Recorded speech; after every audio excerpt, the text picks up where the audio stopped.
There's something about wanting something so much that you push it away. And I think you were talking about that on the Alaska cruise. And I think for sure when I'm starting to go with my flow, let's say, other things start happening for me that I haven't asked. But you see, this is what we're talking about as we say, if you want the manifestation of it so much, then the whole time, all that potentially joyous time of unfolding, you're miserable and stalled. But if the manifestation is just part of it, but the journey along the way is the bigger part of it, then you're not unhappy. In other words, Esther's favorite thing that Jerry ever said was the day she broke everything on the beautiful shelf. Dusting, shelf crashed through, broke the Yadros and the Sabinas and all the beautiful little pieces that they'd been gathering around Baccarat crystal. All the beautiful little things were on that one stupid shelf. And Jerry heard the crash and said, "Don't move," because he knew Esther was in her bare feet and that she was standing there with glass all around her. And he came in and he began to laugh and he said, "Oh, good, something to want." No loss about what had gone, because that's the way. Oh, good, something to want. Oh, good, something to want. Not, I want it so bad it hurts that I don't have it. Oh, good, something to focus upon, something to give me life force, some reason to focus, some reason to pay attention to what I'm broadcasting vibrationally. Oh, good, something to make me be aware of what light is lighted up. Something to use as my excuse to achieve a vibrational stance that is going to bring me so much more than that one puny thing could ever bring me. You see, an excuse to line up and allow the universe to show me my worthiness, its power, the power of the universe, and the goodness that surrounds me. Something else to do that, you see.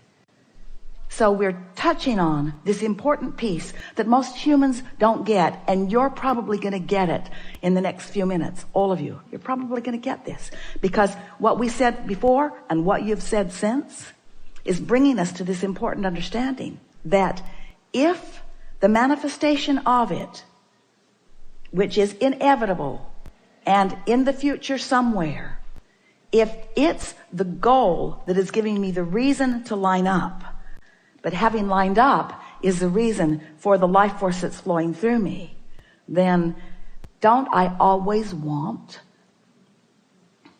not yet manifested goals?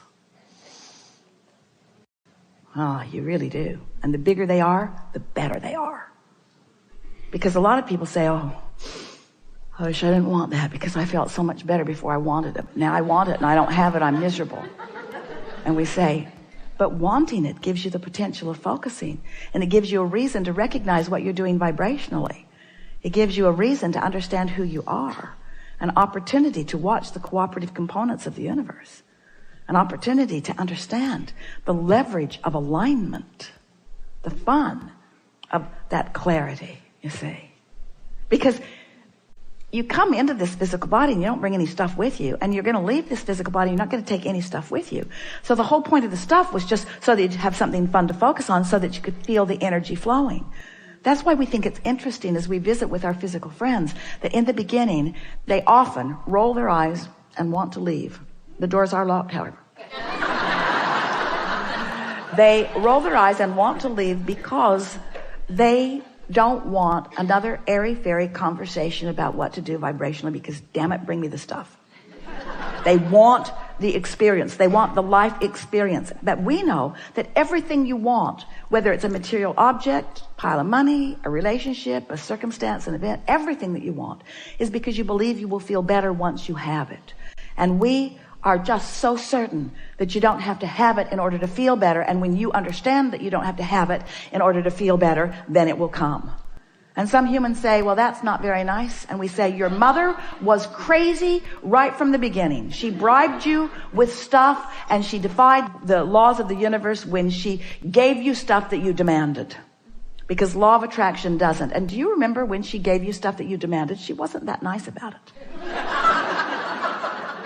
It was just sort of take this and shut up. She didn't feel good when she gave you that stuff. And the universe never yields to you anything that is apart from what you've got going on vibrationally. That's that blessed, consistent law of attraction. So now what? We know we've convinced you conceptually. So now what do you do about it? Have we convinced you conceptually? Don't you feel more inspired to tend to your grid? We've been using words like get out ahead of your day or out ahead of things by getting the energy out there. And what we really mean is just spend less time focusing on what is. So when you say it's sort of at a critical place, I'm sort of in an urgent place, we say that's good, because when something's urgent, the energy is moving fast, and a little bit of allowing goes a long way when you really, really care. That's how you got here in this seat.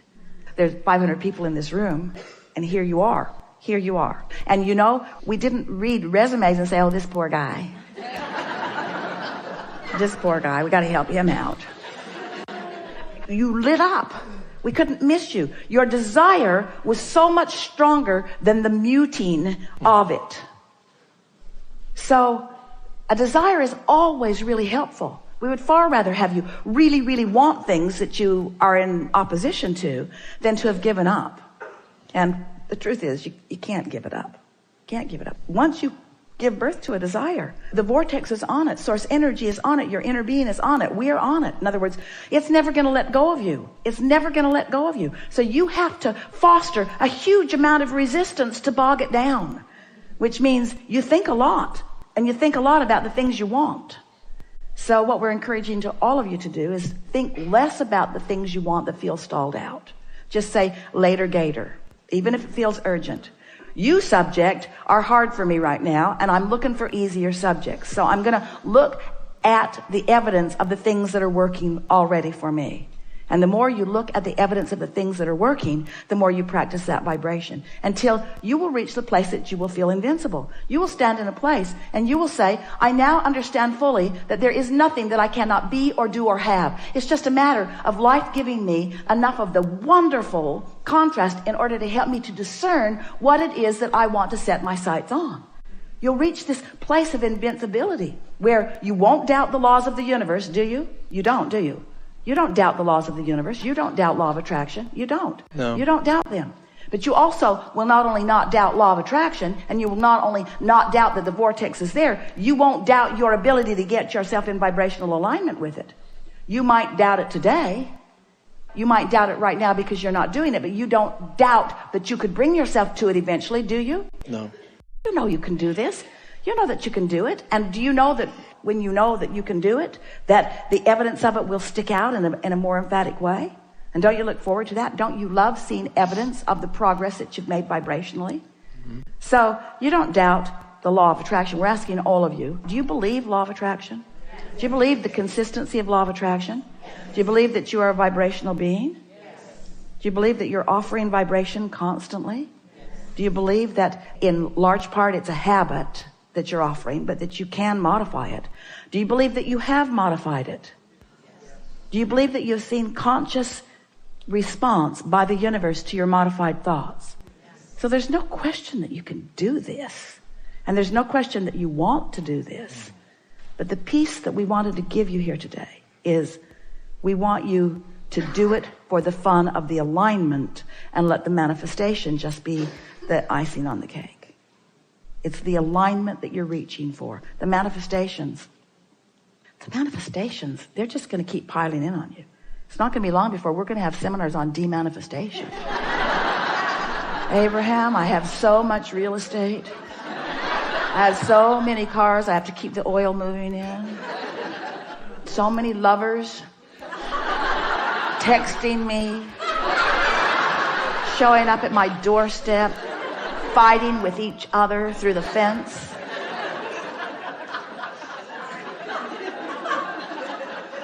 I need some demanifestation material. How can I slow the pace of all of this manifestation? I can't remember the last time I walked on the beach. All I do is drive around in my hot cars. We're only kidding you a little bit. It's all balanced, you see. If everything that you were thinking about manifests, you'd be tired. You'd say, take me somewhere where I don't have to look at my stuff. I have 500 people just dusting.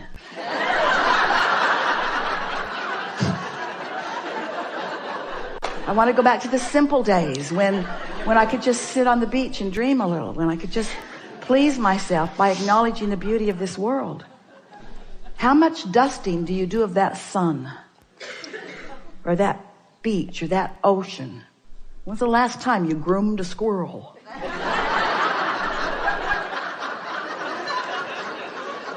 There's so much wonderful stuff out there for you to focus on that doesn't fall in the category of something that you need to be responsible to, you see. We're just trying to jolt you into the awareness of how delicious life can be and how everything is not only possible but certain. It's just a matter of how much ease am I willing to claim for myself in order to allow what I've put into my vortex to flow in to my experience. When I'm going with the momentum forward and because it's strong and I was out of the way of it and now I'm being swept in it. So yes. It's easy to do that. Easy, yes. I'm feeling the ease of that momentum.